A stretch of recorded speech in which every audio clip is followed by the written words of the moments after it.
నన్ను బలపరచు క్రీస్తు యందు నేను సమస్తము చేయగలను. దేవుడు మన పక్షమునుండగా మనకి విరోధి ఎవడు? ఆమేన్, ఆమేన్. రండి వెళ్దాం. 2 కొరింథీయులకు రాసిన పత్రిక 11వ అధ్యాయం. 2 కొరింథీయులకు రాసిన పత్రిక 11వ అధ్యాయం మొదటి నుండి 4 వచనాలు చదువుకుందాం. మొదటి నుండి 4.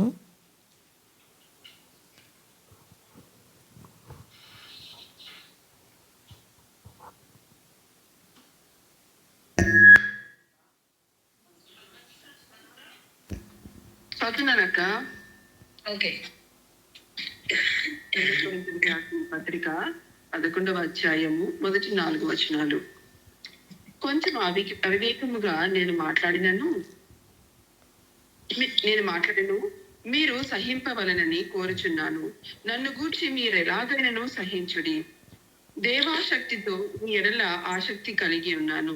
ఎందుకనగా పవిత్రురాలైన కన్యకనుగా ఒక్కడే పురుషునికి అనగా క్రీస్తుకు సమర్పింపవలనని మిమ్మును ప్రదానం చేస్తుంది గాని సర్పము తనకు యుక్తి చేత హవ్వను మోసపరిచినట్లు మీ మనస్సులను చెరుపబడి క్రీస్తు ఎడల ఉన్న సరళత నుండి పవిత్రత నుండి ఎట్లయినా తొలగిపోవనేమో అని భయపడుచున్నాను.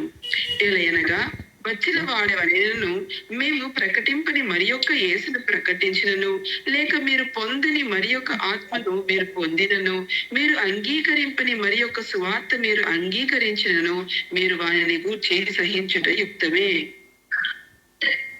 హల్లెలూయా. ఇక్కడ పౌలు గారు ఏ విషయానికే బాధపడుతున్నారు లేదా భయపడుతున్నారో చూడండి. కొంచెం సహించండి అంటున్నారు. ముందు నేను మాట్లాడే మాటలు మీకు కొంచెం అవివేకంగా అనిపించవచ్చు, అయినా పర్వాలేదు, కానీ నన్ను సహించండి అని చెప్తూ ఏమంటున్నారు? దేవాసక్తితో మీ ఎడల ఆసక్తి కలిగి ఉన్నాను. నిజమే, ప్రతి ఒక్కరి ఎడల మరి ఒక వ్యక్తికి కలిగి ఉండవలసినది దేవాసక్తి. చెప్పండి, దేవాసక్తి అని అర్థం దేవుని వలననైన ఆసక్తి లేదా దేవుని గురించిన ఆసక్తి మీ ఎడల కలిగి ఉన్నాను. ప్రతి ఒక్కరికి కూడా ఇటువంటి రిలేషనే ఉండాలి, ఇటువంటి ఆశ, ఇటువంటి ఆసక్తి మాత్రమే ఉండాలి, ఇటువంటి అతిశయం మాత్రమే ఉండాలి. అదే మంచిది. అప్పుడు దేవుని ప్రాస్పెక్టివ్లో నుండి చూచుట అనేది సాధ్యమవుతుంది. ఏమంటున్నారు? ఎందుకనగా పవిత్రురాలైన కన్యకునిగా ఒక్కడే పురుషునికి అనగా క్రీస్తుకు సమర్పింపవలనని మిమ్మును ప్రదానం చేసి తిని. అప్పుడు మీరందరూ ఎవరి కోసం ప్రిజర్వ్ చేయబడాలి? ప్రధానం అయిన తర్వాత ఇంకేంటి వెయిటింగ్? పెళ్ళి. ప్రదానం చేస్తే తర్వాత ఇంకేంటి వెయిటింగ్? పెళ్ళి వెయిటింగ్. ప్రస్తుతం రానయ్యుంటున్న కుమారుడు పెళ్ళి కుమారుడుగానే రాబోతున్నారు.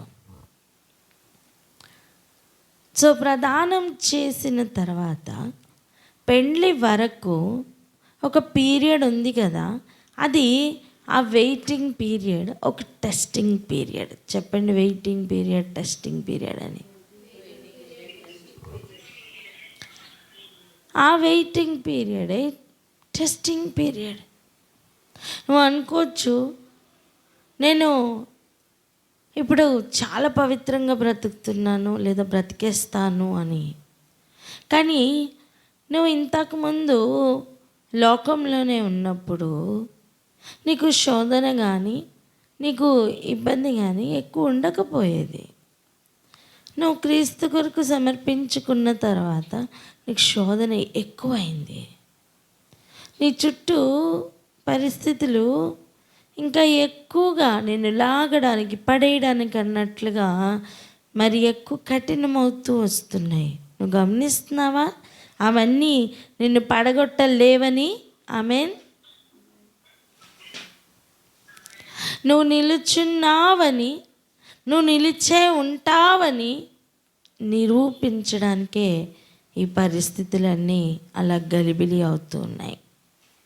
అమ్మా, నువ్వు ప్రదానం చేయబడిన తర్వాత నువ్వు ఎదురు చూడవలసినది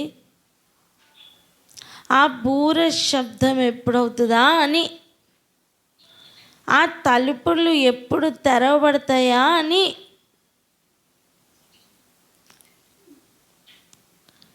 ఆయన ఎప్పుడు కొనిపోతారా, ఆయన ఎప్పుడు వస్తారా అని ఎదురు చూడాల.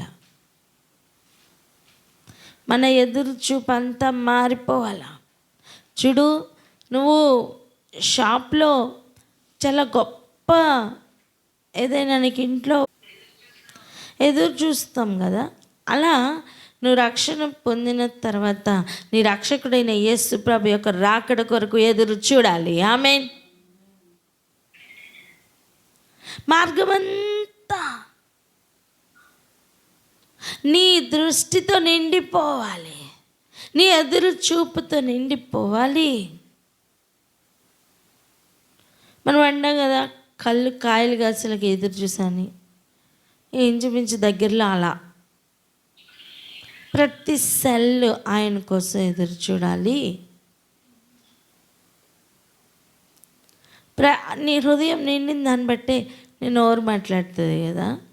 నీ నోట్ల నుంచి అప్పుడు ఎదురు చూపుకు సంబంధించిన, నిరీక్షణకు సంబంధించిన మాటలే బయటికి వస్తాయి. అప్పుడు నీతో మాట్లాడుతున్న అపవాది ఓడిపోతాడు. ఎందుకో తెలుసా? నిన్ను డిప్రెస్ చేయాలని ట్రై చేస్తాడు, వాడు ఓడిపోతాడు. నిన్ను డైవర్ట్ చేయాలని ట్రై చేస్తాడు, వాడి వల్ల కాదు. నీ గమ్యం మీద మాత్రమే నీ కనుదృష్టి ఉన్నప్పుడు ఇవి జరుగుతాయి. నువ్వు కొంచెం అటు ఇటు అయ్యావా, లాగేయడం చాలా ఈజీ, పడేయడం చాలా ఈజీ.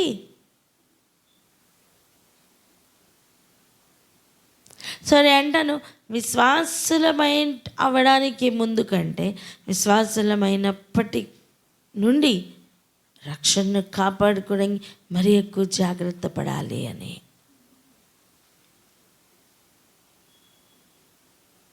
మరి ఎక్కువ ఫోకస్ ఎక్కువ అవుతుంది.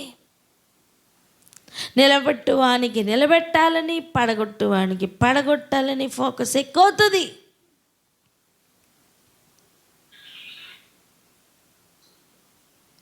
అందుకే పౌలు గారు ఇక్కడ రాస్తున్నారు, దేవాసక్తితో మీ ఎడల ఆసక్తి కలిగి ఉన్నాను. మీ ఎడల నాకున్న ఆసక్తి సాధారణమైనది కాదు. ఈ లోకపు ఆసక్తి కంటే మించినది. అది దేవుని యొక్క ఆసక్తి, లేదా దేవుని వలననైన ఆసక్తి కలిగి ఉన్నాను. ఇది మనుషులకు వెరితనంగా కనిపించవచ్చు, ఈ లోక శక్తులకు అది మరుగుపరచబడి ఉండొచ్చు. కానీ ఈరోజు ఒక్క విషయం నేర్చుకో, నువ్వు పిలువబడిన తర్వాత నిన్ను మోసం చేయుటకు సకల ప్రయత్నాలు జరుగుతాయి.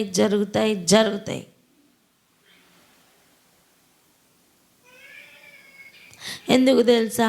నువ్వు పడిపోలేదని నిరూపించబడుటకే. ఆమేన్. శోధన వచ్చిందండి, పడిపోయానండి అని చెప్పడానికి కాదు. ఎన్ని శోధనలు వచ్చినా నా బిడ్డలు నిలబడ్డారు అని చెప్పడానికి.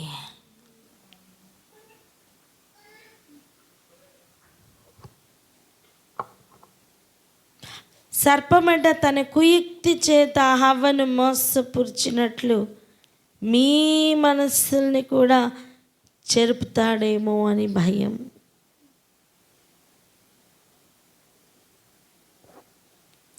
సర్పం ఎందుకు మోసపుచ్చాడండి? ఎలా మోసపుచ్చాడు? మనకు అవకాశం ఇస్తేనే కదా, వానితో మాట్లాడితేనే కదా, వానికి ఇన్ఫర్మేషన్ ఇస్తేనే కదా. అమ్మా, నీ దగ్గర ఉన్న ట్రెజర్ నువ్వు ఇన్ఫర్మేషన్ ఇస్తున్న కొద్దీ దాని మీద నువ్వు పట్టు కోల్పోతూ ఉంటావు.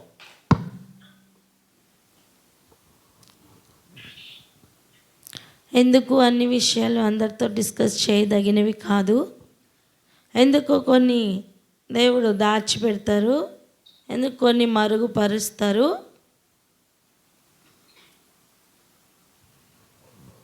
నీ ఇంటిలో ఉన్న బంగారపు వస్తువు బంగారమే కదా, రోడ్డు మీద పెట్టచ్చు కదా దాయడానికి. ఎందుకు మరుగున దాస్తున్నావు? బికాజ్ అది ట్రెజర్ కనుక. ఓపెన్గా పెడితే దాన్ని దొంగలు ఎత్తుకుపోతారు కనుక, ఈజీగా ఎత్తుకుపోతారు కనుక. అవునా కాదా? అరే మెడలో ఉన్న వాటినే కాపాడుకోవడం కష్టతరంగా మారిపోయిన దినాలు ఇవి. ఎవరు ఎటు నుంచి వచ్చి లాక్కుని పోతారో తెలీదు. అటువంటి దినాల్లో ఆల్రెడీ ఉన్నాం. డేంజర్ దినాల్లో ఉన్నాం. అటువంటిది నువ్వు కలిగి ఉన్నదాన్ని గట్టిగా పట్టుకునే పని లేదా? నువ్వు ఎప్పుడైతే ఓపెన్ డిస్కషన్ అపవాదికి అలౌ చేస్తావో నీ కలిగి ఉన్న దాని మీద పట్టును కోల్పోతూ ఉంటావు. ఈ మాటను కొంచెం జాగ్రత్తగా అర్థం చేసుకోండి. ఎందుకంటే అప్పటి వరకు నీకు ఆసక్తి విషయంలో ఒక సీరియస్నెస్ ఉంటుంది. అపవాది ఎంటర్ అయితే నీకు ఆజ్ఞలు లైట్గా మారడం స్టార్ట్ అవుతాయి. పర్లేదులే అనిపించడం స్టార్ట్ అవుతుంది. ఏం కాదులే అనిపించడం స్టార్ట్ అవుతుంది. లైట్గా తీసుకోవడం అనేది లైట్గా స్టార్ట్ అవుతుంది. ఇదే మన కానవాళ్ళు అపవాది చొరబడి ఉన్నాడేమో అనడానికి. మొదట్లో ఉన్న ఆజ్ఞ పట్ల ఆసక్తి ఏమైంది నాన్న? మొదట్లో దేవుని రాజ్యం పట్ల ఉన్న అనుభవాలు, ఆసక్తులు ఏమైందమ్మా? మొదట్లో ప్రార్థన అంటే పరిగెట్టేవాడివి, పరిగెట్టేదానివి కదా. ఇప్పుడు ఏమైంది నాన్న?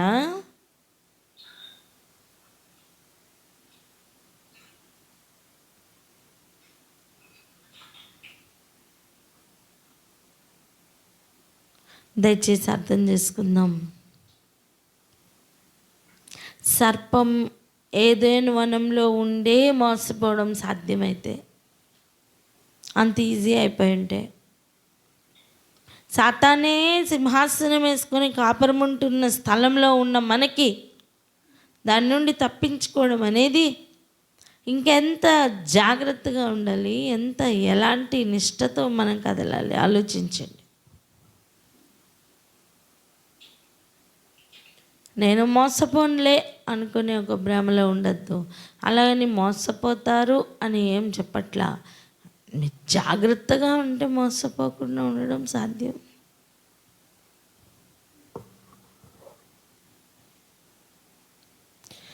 ఎలైనగా వచ్చినవాడు ఎవడైనను, 4వ వచనం, మేము ప్రకటింపని మరి ఒక యేసును ప్రకటించినను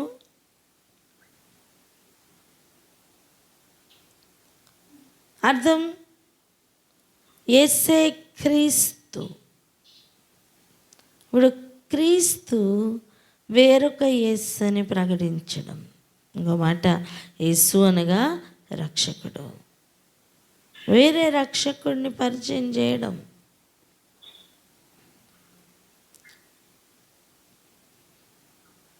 లేక మీరు పొందని మరి ఒక ఆత్మను మీరు పొందినను అనే అవకాశం ఉంది కదా.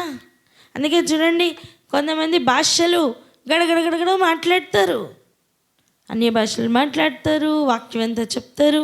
కానీ వాక్యం లోపలికి వెళ్తున్నప్పుడు ఎక్కడో తేడా అనిపిస్తుంది. మనస్సు ఏకీభవించడానికి ఎక్కడో కొడతా ఉంటుంది ఆలోచన. సమ్వేర్ డైవర్షన్ అనిపిస్తుంది, సమ్వేర్ ఇరిటేషన్ వస్తుంది, లేదా సమ్వేర్ ఏదో ఒక పాయింట్లో ఏకమనసు ఏకాత్మను దెబ్బతింటూ ఉంటాయి. మనతోనే ఉన్నట్టుగా ఉంటారు కానీ మనవారై ఉండరు. ఇటువంటి అనుభవాలు ఉన్నాయా ఎవరికైనా? ఆలోచించండి.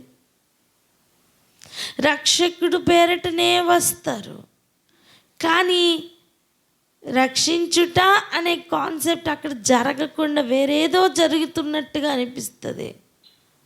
భక్షించుట లాంటివి ఏదో జరుగుతూ ఉంటాయి. ఏం క్షించుట, రక్షించుట, భక్షించుట చెప్పండి. భక్షించుట చెప్తారా?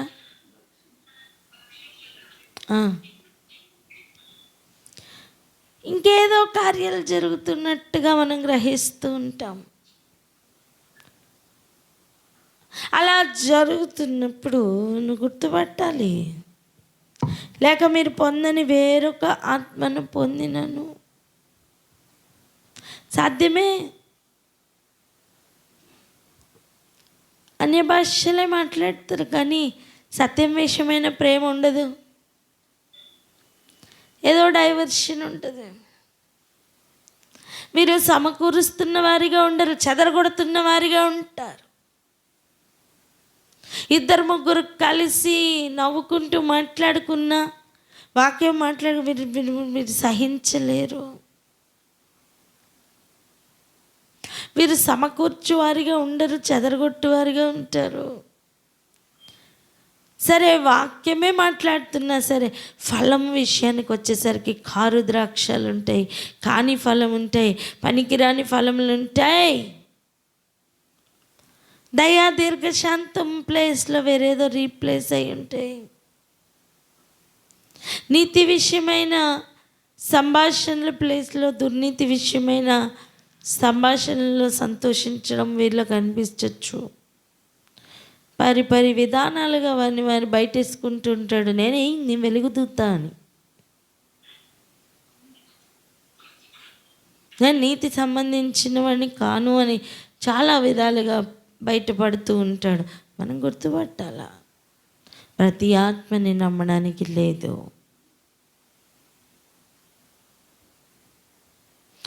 వెంటనే జరుగుచూ వచ్చిన సూచక్రియల చేత వాక్యమును స్థిరపరచుచుండెను అనే మాట తప్ప వేరొక దారి లేదండి.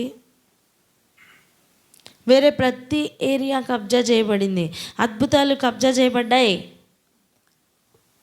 ఆశ్చర్యకార్యాలు మహత్కార్యాలు కబ్జా చేయబడ్డాయి. ఒక ప్రవాహం వల్ల నీరు వస్తుంది అనుకోండి, ఆల్రెడీ తడిసిపోయింది, మళ్ళీ ఎప్పటికి డ్రై అవ్వాలా? ఆ వరదలన్నీ తగ్గాకనే డ్రై అవ్వాలా? సో ఒక ఏరియా నుండి ఒక ఏరియా అలా కబ్జా చేసుకుంటూ వస్తుంటే నీకు ఇంకా కబ్జా అవ్వలేని ఒక ఏరియా ఉంటుంది చూసా, అలా మిగిలి ఉన్నది ఒక్కటే ఒక ఏరియా. ఏంటి తెలుసా? వాక్యం స్థిరపడడం.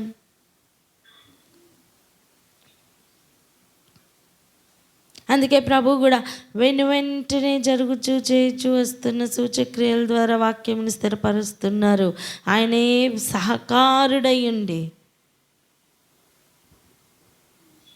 ఇలా అన్ని ఏరియాల్లో నువ్వు ఎక్కడ సహాయం కోరుకుంటూ అటు తిరిగి డైవర్ట్ అయిపోతావు.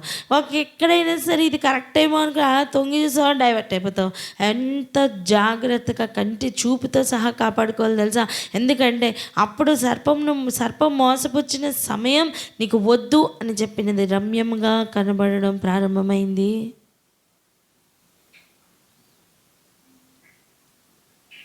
అప్పుడన్నా ఒకటే ఆజ్ఞ, ఇప్పుడు బైబిల్ అంతా ఆజ్ఞలే.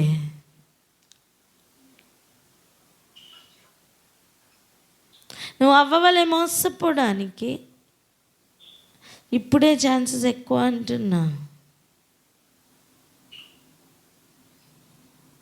మరి ఇప్పుడు వాళ్ళు జాగ్రత్తగా మనం జాగ్రత్తగా ఉండాలా? ఎవరు?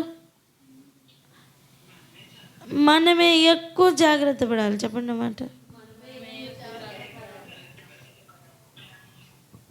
అదే జాగ్రత్తను వ్యక్తపరుస్తున్నారు పౌలు.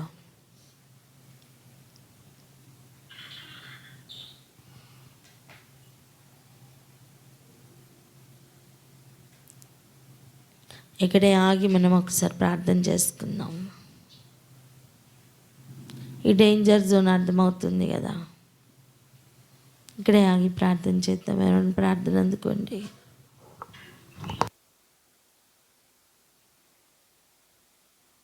చెల్లించుకుంటున్నాము తండ్రి. ఇదిగో అయ్యా ప్రభు యేసయ్యా, నాయన తండ్రి, నాయన పౌలు గారు మాకు బోధిస్తున్న ఈ బోధన బట్టి నీకు వందనాలు స్తోత్రంలో చెల్లించుకుంటున్నామయ్యా. అవును తండ్రి నాయన, దేవుని వల్ల కలిగిన ఆసక్తితో తండ్రి నాయన ప్రభు యేసయ్యా, మా ఎడల తండ్రి నాయన యేసయ్యా మీరు కలిగినందుకు వందనాలు స్తోత్రంలో చెల్లించుకుంటున్నాము ప్రభు. అవును తండ్రి, పౌలు గారు ప్రభు యేసయ్యా దైవాసక్తితో బోధిస్తున్న ఆ బోధన తండ్రి నేడు మార్కు మీరు బోధిస్తుండగా నీకు వందనాలు స్తోత్రంలో చెల్లించుకుంటున్నాము ప్రభు. అవును తండ్రి నాయన, అయ్యా రక్షకుడి నిమిత్తము కాకుండా మరి యొక్క రక్షకుడి నిమిత్తం నేను బోధించట్లేదు అంటున్నారు ప్రభు. నీకు వందనాలు స్తోత్రములు చెల్లించుకుంటున్నామయ్యా. అవును తండ్రి నాయన, ఏదేను వనంలో ఉంటుండే అనే ప్రభు యేసయ్య ఆజ్ఞ అతిక్రమణ చేయించడము తండ్రి సర్పములకు అంత సులభమైనప్పుడు ప్రభు యేసయ్య తండ్రి, మరి సాతాను సింహాసనం వేసుకున్న తండ్రి నాయన ఈ లోకంలో ఉంటున్నాము ప్రభువా, అటువంటిది మేము ఇంకెంత జాగ్రత్తగా ఉండాలి అని ప్రభు మీరు మాకు సూచిస్తున్నారు తండ్రి. అవును ప్రభు యేసయ్య తండ్రి నాయన, అయ్యా అద్భుత కార్యములు తండ్రి నాయన, ఇవన్నీ తండ్రి నాయన మోషే కాలంలో జరిగిన రీతిగా తండ్రి నాయన, అయ్యా ఫరో యొక్క తండ్రి నాయన ప్రభు మాంత్రికులు చేస్తున్నట్టుగాను మోషే కూడా చేస్తున్నట్టుగాను అవుతున్నాయి ప్రభువా. అయ్యా తండ్రిలో అయ్యా తండ్రి నాయన వివేచించే తండ్రి నాయన ప్రభు కృపను దయచేయమని ప్రార్థిస్తున్నాము తండ్రి. అద్భుత కార్యముల వల్ల కాదు కానీ తండ్రి నాయన ప్రభు వెంటనే తండ్రి నాయన జరుగుతున్న సూచక క్రియలను బట్టి వాక్యమును స్థిరపరచబడుతున్న ఆ యొక్క రీతిని బట్టి నాయన ప్రభు మేము గుర్తుపట్టే కృపను మాకు దయచేయమని వేడుకుంటున్నామయ్యా. అయ్యా తండ్రి నాయన, నీతిని అనుసరించి నీతి విషయమైన సంభాషణలో ఆనందించుతున్న వారిని బట్టి తండ్రి నాయన, అయ్యా నీ బిడ్డలతో ఉన్నామని అవినీతి సంబంధించిన సంభాషణ విషయంలో తండ్రి ఆనందించు వారు నీకు వ్యతిరేకమైన వారు అని ప్రభా గుర్తుపక్కటే తండ్రి వివేచన మాకు దయచేయమని ప్రార్థిస్తున్నాము తండ్రి. మీకు వందనాలు స్తోత్రములు చెల్లించుకుంటున్నామయ్యా. అవును తండ్రి నాయన, సమకూర్చు వారి యందు ప్రభు యేసయ్యా సమకూర్చబడే గుంపుగా మేమందరం ఉండే కృపను మాకు దయచేయమని వేడుకుంటున్నామయ్యా. తండ్రి నాయన, ఎక్కడైతే చెదరగొడుతున్నారో అయ్యా అది మా వారు కారని ప్రభు గుర్తుపట్టే కృపను మాకు అనుగ్రహించమని వేడుకుంటున్నాము తండ్రి. అయ్యా ప్రభు మీకు వందనాలు స్తోత్రములు అయ్యా. వెలుగు దూత యొక్క మాటలు ఏవో అయ్యా తండ్రి నైనా, వెలుగు సంబంధీకుల యొక్క తండ్రి మాటలు ఏవో తండ్రి గుర్తుపట్టే కృపను వివేచన మాకు దయచేయమని వేడుకుంటున్నాము తండ్రి. అయ్యా తండ్రి నైనా, అయ్యా వాక్యము స్థిరపరచబడటకు వస్తున్న సూచక క్రియలను తండ్రి నైనా గుర్తుపట్టి అయ్యా ప్రభు వాక్యంలో సంతోషించుటకును వాక్యంలో స్థిరపడుటకును తండ్రి నాయన, అయ్యా క్రీస్తు యొక్క తండ్రి నైనా ప్రభు అడుగు జాడలో నడిచే కృపను మాకు దయచేయమని ప్రార్థిస్తున్నాము తండ్రి. అటు వివేచన మాకు దయచేయండి అయ్యా ప్రభు, అటు గ్రహింపు శక్తిని మాకు దయచేయండి ప్రభు. మేము నమ్ముచున్న క్రీస్తు యేసుని వెంబడిస్తున్నామని ఒక తండ్రి ప్రభు ఒక స్థిరత్వమైన మనస్సును తండ్రి నాయన, ఆ యొక్క తండ్రి నాయన ప్రభు సంతోషించే మనస్సు మాకు నిరంతరం అనుగ్రహించమని ప్రార్థిస్తున్నాము తండ్రి. మీకు వందనాలు స్తోత్రములయ్యా. అట్టి సువార్త యందు తండ్రి మమ్మల్ని అందరినీ కట్టమని ప్రార్థిస్తున్నామయ్యా. అట్టి సువార్తను తండ్రి ప్రభు ప్రకటించే కృపను అనుగ్రహించమని ప్రార్థిస్తున్నామయ్యా. ఇదిగో తండ్రి నాయన, మాలోనే ఉండి ప్రభు యేసయ్య తండ్రి కలకలము సృష్టిస్తున్న ప్రతి అపవాది తంత్రము యొక్క తంత్రము తండ్రి ప్రభు గుర్తుపట్టే కృపను మాకు దయచేయమని వేడుకుంటున్నాం తండ్రి. జ్ఞానముతోను వివేకముతోను వివేచనతోను తండ్రి నాయన, తెలివితోను బుద్ధితోను ఆలోచనతోను క్రీస్తు యొక్క ఆలోచనతోను తండ్రి నాయన ప్రభు నింపుడు లాగా దీవించమని వేడుకుంటున్నాము తండ్రి. మీకు వందనాలు స్తోత్రములు చెల్లించుకుంటున్నామయ్యా. మీరు ఇస్తున్న వాక్యమును గైకొని ఆనాడు ఉన్న ఆ కొద్ది ఆజ్ఞలు పాటించుటయే తండ్రి నాయన ప్రభువా మా పితరులకు ఎంతో కష్టమైన కాలములు తండ్రి. మరి ఈనాడు ప్రభు యేసయ్య అయ్యా తండ్రి ఆజ్ఞలు మా చేతిలో ఉన్నాయి ప్రభు యేసయ్య. అనేకమైన ఆజ్ఞల సంఖ్య పెరిగింది తండ్రి నాయన యేసయ్య. అయ్యా ఆజ్ఞల యొక్క తండ్రి నాయన డెప్త్ పెరిగింది ప్రభు. ఆచరణ కూడా అంతే రీతిగా తండ్రి నాయన ప్రభు కఠినతరం అవుతుంది. కానీ ప్రభు యేసయ్య పరిశుద్ధాత్మ తండ్రి, నేను మీకు తోడుగా ఉన్నానని తండ్రి, మీ ముందు నేను నడుస్తానని అగ్ని జ్వాలగా మేము ముందు నడుస్తానని ప్రభు యేసయ్య, మిమ్మల్ని చేర్చువాడు నేనే అని ప్రభు యేసయ్య. అయ్యా పరమ యెరూషలేమునకు నేను చేర్చదను అని ప్రభు యేసయ్య ధైర్యం ఇస్తున్న మీ మాటలను బట్టి వందనాలు స్తోత్రములు చెల్లించుకుంటున్నామయ్యా. అయ్యా మా ముందున్న ప్రతి ఆజ్ఞను పాటించి ఆజ్ఞల మార్గంలో నడుస్తూ అయ్యా మా బిడ్డలు మా కుటుంబాలను తండ్రి నాయన అట్టి ఆజ్ఞల మార్గం వైపుకు తండ్రి మీరు తిరపమని వేడుకుంటున్నాము తండ్రి. మాకు సహాయకుడై ఉన్న దేవ, మాకు ఉత్తరవాది అయిన దేవ, అయ్యా ప్రభు మాకు సహకారుడు నీవు మాత్రమే తండ్రి యేసయ్యా. అయ్యా ప్రభు నీవే నీ యొక్క నామమునకు వేలాది కోట్లాది కృతజ్ఞతాస్తులు చెల్లించుకుంటూ మమ్మల్ని నడిపించమని స్థిరపరచమని తండ్రి నాయన. అయ్యా ప్రభు యేసయ్య నీతి యావత్తును జరుగుటకి ఇలాగూ జరిగిన రీతిగా తండ్రి నాయన అలా జరుగుతున్న ప్రతి ఒక్క తండ్రి నాయన ప్రభు యేసయ్య సూచక క్రియల్లో మేమందరం ఉన్నట్లు దీవించమని ఆశీర్వదించమని యేసయ్య అతి పరిశుద్ధ నామమున ప్రార్థించి వేడుకొని పొంది ఉన్నాం తండ్రి. ఆమేన్. ఆమేన్. ఆనాటి ఆది సంఘములలో వచ్చిన సమస్య అండి ఇది. ఇది ఈనాటికి పెరిగిందనే చెప్పాలి. సువార్త ఎలా వ్యాపిస్తుందో ఈ సమస్య కూడా అలాగే వ్యాపిస్తుంది.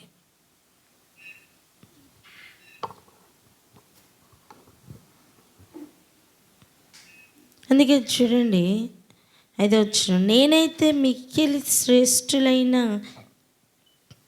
ఈ అపోస్తల కంటే లేస మాత్రమును తక్కువ వాడను కానిని తలంచుకొంచున్నాను. మాటల యందు నేను నేర్పులేని వాడినైనను, జ్ఞానం నందు నేర్పులేని వాడను కాను. ప్రతి సంగతిలోనూ అందరి మధ్యను మీ నిమిత్తము మేము ఆ జ్ఞానమును కనపరిచి ఉన్నాము. ఇవి మాటల ద్వారా తెలుసుకునే విషయాలు కాదండి. ఇవి అనుభవాల ద్వారా తెలుసుకోవాల్సిన విషయాలు. నువ్వు ఒకసారి రుచి చూస్తున్నావు, సత్యం పక్కన నించోవాలా, సత్యం కొరకు నిలబడాలా.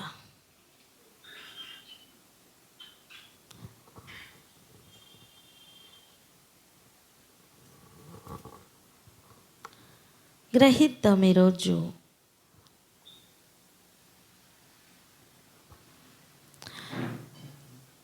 చూడండి, మిగిలిన అపోస్తలతో పోల్చుకొని ఎందుకు చెప్పవలసి వస్తుంది?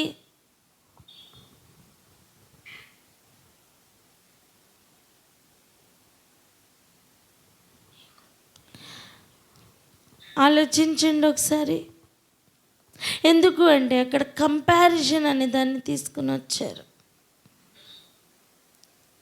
ఆ కాలంలోనే కంపారిజన్ అనే దాన్ని తీసుకుని వచ్చారు. అవును, చాలా సాధారణంగానే తీసుకుని రావచ్చు.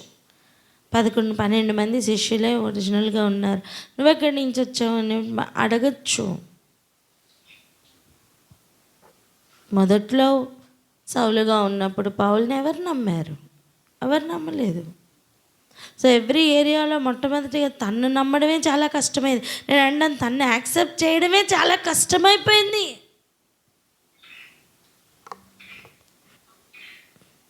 ఈ కాలంలో స్త్రీలను యాక్సెప్ట్ చేయడం కూడా ఎంత కష్టమైపోతుందో, ఆ కాలంలో పౌలు గారిని యాక్సెప్ట్ చేయడం కూడా అంతే కష్టమైపోయిందండి.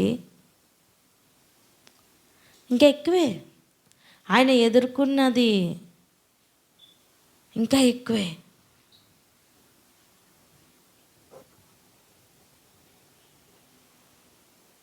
ఎక్కడికి వెళ్ళినా సరే అపనమ్మకం, ఎక్కడికి వెళ్ళినా సరే అపనమ్మకం. వీటన్నిటి మధ్యలో సత్య సువార్తను బయటికి తీసుకొని రావాలి. ఎంత ఛాలెంజింగ్గా ఉండేదో తెలుసా? మీకు గ్రహిస్తున్నారా? ఇది ఇది ఇది ఇది ఇది నిజమైన పోరాటం అండి.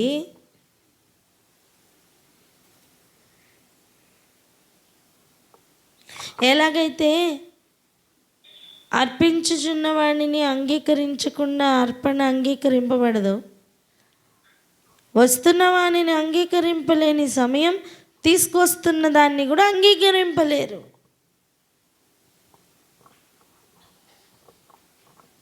ప్రభు పేరిట వస్తున్న వాణిని అంగీకరించితే ప్రభు పేరిట పంపబడినది సువార్త వర్తమానం ఏదైనా సరే దాన్ని స్వీకరించుట కూడా సాధ్యమవుతుంది. విషయం ఏంటంటే, ఎవరు నిజంగా అపనమ్మకస్తులో వారు సత్యమని చలామణి అవుతున్నారు. ఎవరు నిజముగా సత్యమో వారు నిరూపించుకోవడానికే సగం జీవితం అయిపోతుంది. ఈ ప్రాబ్లం ఆనాడు ఈనాడు కూడా ఉంది. అందుకే పౌలు గారు ఇలా రాస్తున్నారు. మాటల యందు నేర్పు లేని వాడనైనను అని చెప్తున్నారంటే మాటల యందు నేర్పు గలవారు చుట్టూ ఉన్నారు గనుక.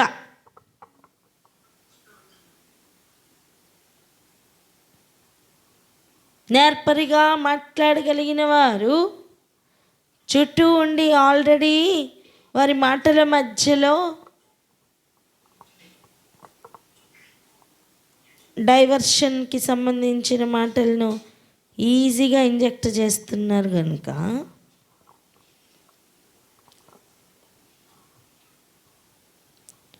జ్ఞానమందు నేర్పులేనితనాన్ని ఇక్కడ పరిచయం చేసుకుంటున్నాడు పౌలు. ప్రతి సంగతిలోనూ అందరి మధ్యను మీ నిమిత్తం మేము ఆ జ్ఞానమును కనపరచి ఉన్నాము.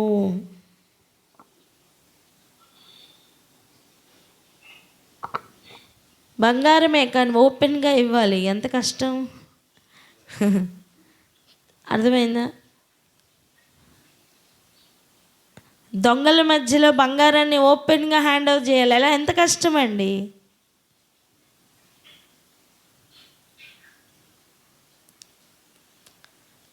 చెప్పువానికి వినువానికి మధ్యలో ఒక అండర్స్టాండింగ్ లేకుండా ఇది చాలా కష్టమైన టాస్క్.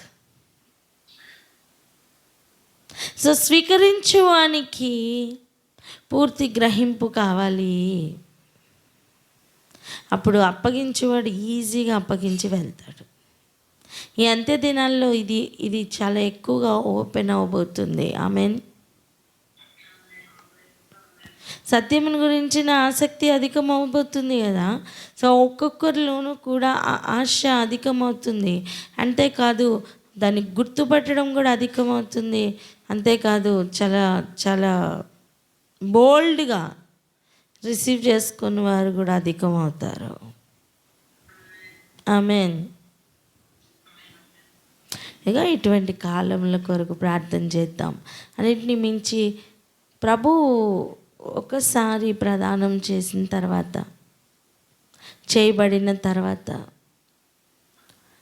ఆ ప్రాణములు అలా ప్రిజర్వ్ చేయబడాలని ప్రార్థన చేద్దాం.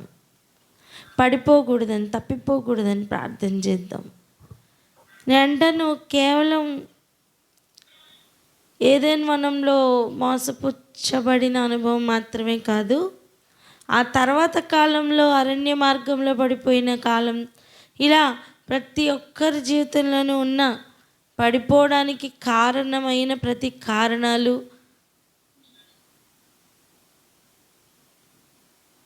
ఉన్నాయి కదా మార్గంలో, ఆటంకంగా, అడ్డముగా. వాటన్నిటినీ కూడా ఛేదించుకుని వెళ్తున్న, వాటన్నిటినీ కూడా జయించుకొని వెళ్తున్న సంఘము వలె ఉండాలి అని ప్రార్థన చేసుకుందాం. ఏ డైవర్షన్ అన్నా ముందే గుర్తుపట్టగలిగే జ్ఞానం కావాలి. ఆమెన్. ఇక తర్వాత దాంట్లో చూస్తే ఫైనాన్షియల్ మ్యాటర్స్ వస్తాయి. ఇచ్చే విషయంలో కూడా ఎంత జాగ్రత్తగా ఉండాలి, తీసుకునే విషయంలో కూడా ఎంత కేర్ఫుల్గా ఉండాలి. అక్కడ ఎన్నో వంకర మాటలు, అండర్ గ్రౌండ్ మాటలు లేకుండా పౌలు గారు ఇంత సీరియస్గా చెప్పట్లేదండి.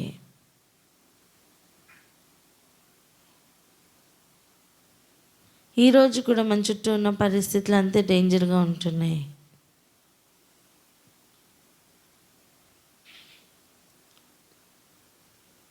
ఎంత జాగ్రత్తగా పవిత్రతను కాపాడుకోవాల్సిన దినాల్లో, బోధన కాపాడుకోవాలి, విశ్వాసాన్ని కాపాడుకోవాలి, ఎవ్రీథింగ్ అండి, ఎవ్రీథింగ్. అసలు ఒక వ్యక్తి మారు మనసు పొందాడంటేనే దాని చుట్టూ టైట్ సెక్యూరిటీ కావాలి. చెప్పండి ఫైనల్గా ఈ మాట. ఓ వ్యక్తి రక్షణలోకి వస్తే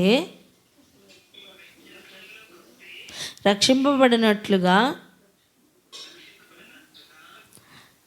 రక్షింపబడేంత వరకు